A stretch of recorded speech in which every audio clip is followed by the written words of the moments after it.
Hello, magandang araw po muli sa bawat isa at sa lahat po ng mga sumusubaybay at mga nakakapanood po ng bidyong ito.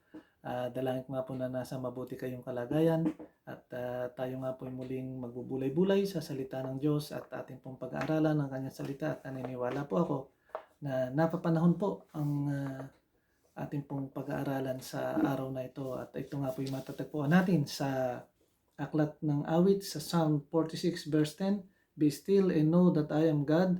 I will be exalted among the nations. I will be exalted in the earth. Ang salita pong be still ay isang command words po ito.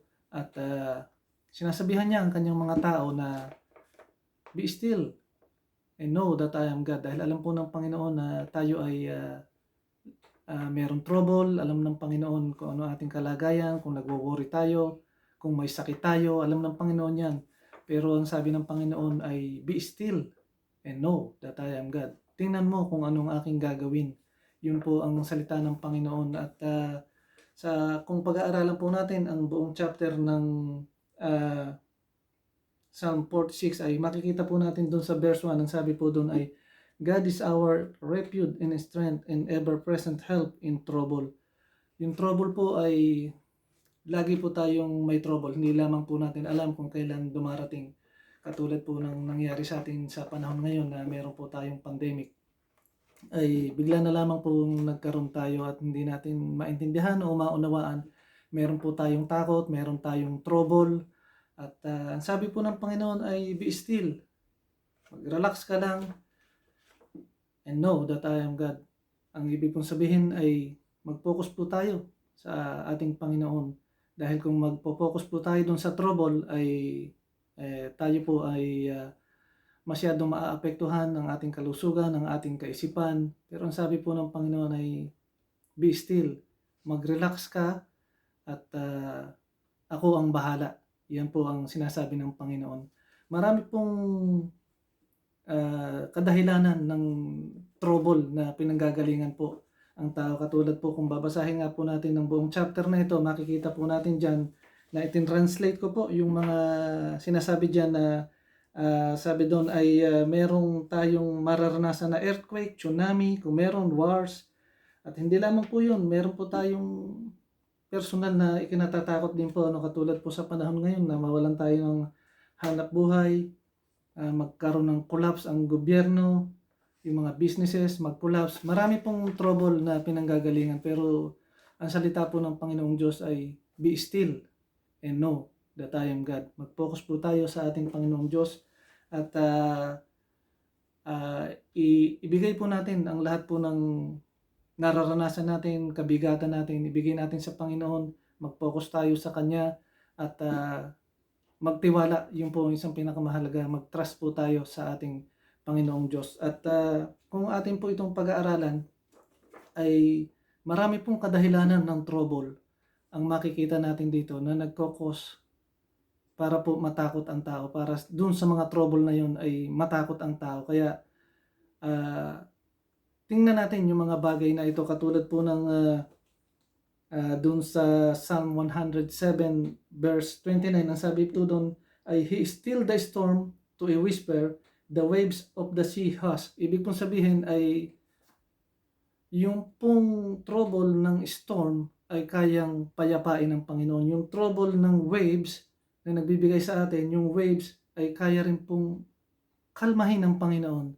Ito po yung mga natural disaster o natural na nangyayari sa ating kapaligiran na ating pong ikinatatakot na nagbibigay sa atin ng trouble. Yung pong storm, yung waves ay nakapagbibigay sa atin ng trouble. Pero ang sabi po dito ay He stilled, pinayapa ng Panginoon yung mga bagay na nagkokos sa atin ng trouble. Meron pong ganitong kwento doon po sa aklat ni Mark. Kung babasahin po natin doon sa aklat ni Mark chapter 4 verse 35 to 41, ang istorya po dito ay nakasakay ang ating Panginoong Hesukristo sa boat at ang kanyang mga apostol at nagkaroon po ng storm. Tumaas yung wave, nagkaroon ng storm, yung wind malakas at halos sila ay malulunod. At ang sabi po doon ay natutulog ang ating Panginoon at ang sabi nila, Teacher, don't you care if we drown? ang ating pong Panginoong Jesucristo ay ginising nila dahil mapayapa po ang Panginoon na natutulog lamang.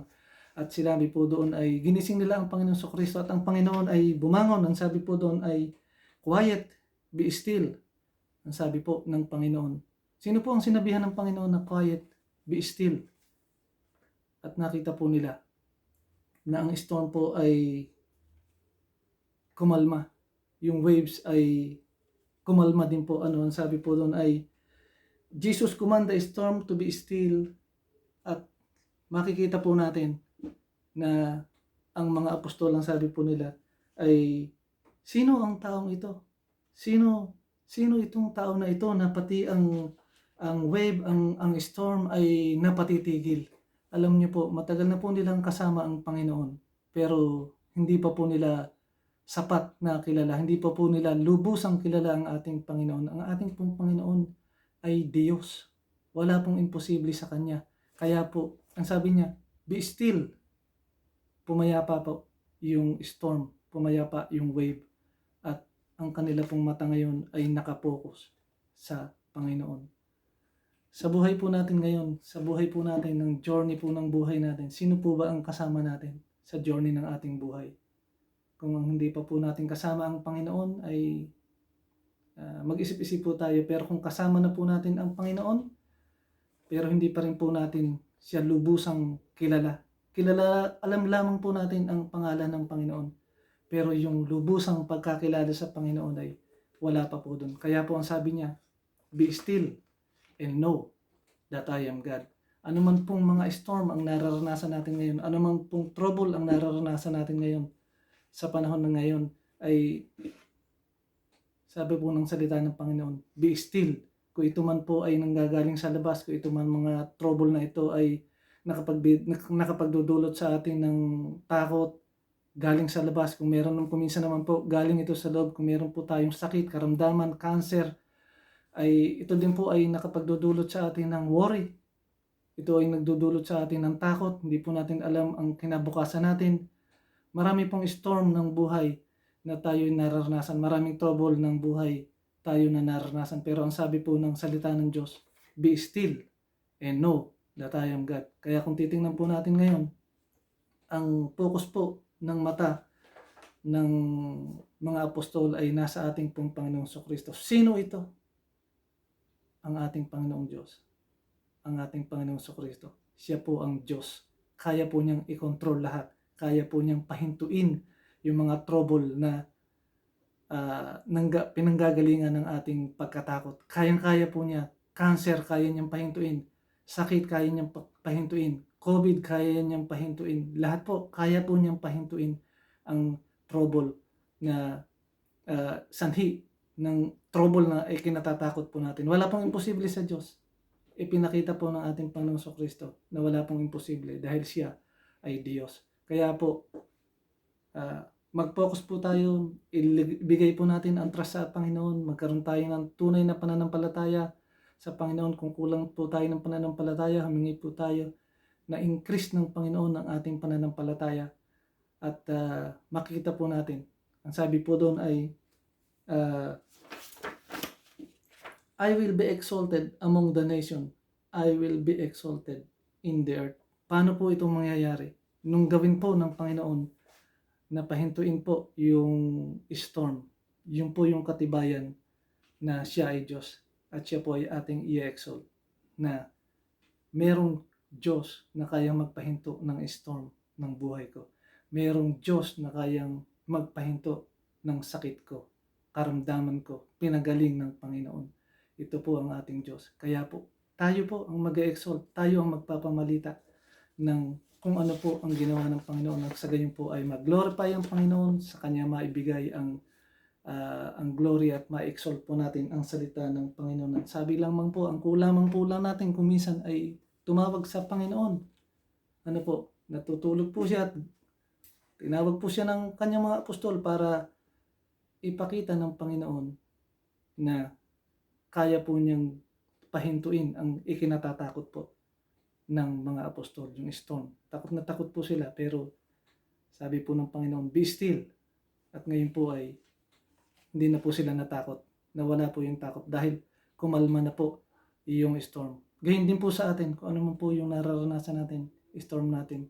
Ang kulang nga lang po sa atin ay tumawag siya. Sabi po ng Jeremiah 33 ay, call unto me and I answer you. Tumawag po tayo sa ating Panginoon. Tawagin po natin siya. Ang kulang lang po sa atin ay ang pagtawag. Kaya tumawag po tayo sa Kanya. Wala pong imposible sa Diyos. Kung ikaw man kapatid ngayon ay nakararanas ng storm sa buhay mo, anumang storm yan, ang salita ng Panginoong Diyos ay be stilled. Be stilled. Pinahihinto niya ang anumang nararanasan mo. Yan man ay sakit, karamdaman, cancer, be still. Hihinto. Huhupa sa salita ng Panginoon. Just say the word. Sabi ng centurion sa Panginoon, just say the word, the command. At ang gagaling ang aking yung may sakit na may karamdaman. Kaya kapatid, kung ano may naranasan mo, kung may karamdaman ka ngayon, kung ano may tumatakot sa'yo, nervyos, kung meron kang worry, bigay natin sa Panginoon. Focus our eyes to our Lord Jesus Christ. Dahil ang sabi po niya ay yung pong tayo ay mag-focus sa salita ng Panginoon, tayo mag-focus, look unto Jesus, the author and finisher of our faith. Look unto Jesus. Focus our eyes on Jesus. Focus sa kanyang salita. At sabi ng Panginoon, be still and know that I am God.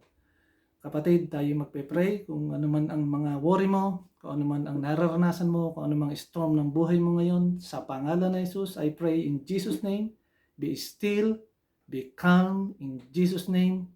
Lord, I speak healing, blessing, life sa buhay ng kapatid na ito. At Lord, in Jesus' name, ay tanggapin ang healing, deliverance sa buhay niya. In Jesus' name we pray. Amen. Amen.